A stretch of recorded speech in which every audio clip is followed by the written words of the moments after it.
Viral di media sosial video penertiban pedagang kaki lima, PKL, oleh Satpol PP.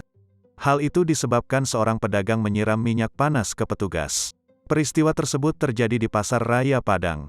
Dalam video yang diunggah akun Instagram @terangmedia pada Selasa, tanggal 1 Februari tahun 2022, terlihat sejumlah petugas Satpol PP siap menertibkan dagangan PKL, namun tetap saja dihalangi.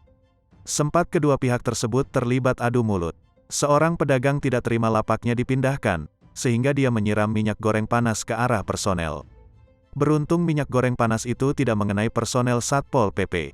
Penertiban PKL ini tetap dilaksanakan hingga selesai sesuai amanat dari pemerintah Kota Padang. Petugas akhirnya terpaksa membawa gerobak dan pemiliknya ke Mako Pol PP Padang dan pedagang tersebut telah meminta maaf atas kesalahannya.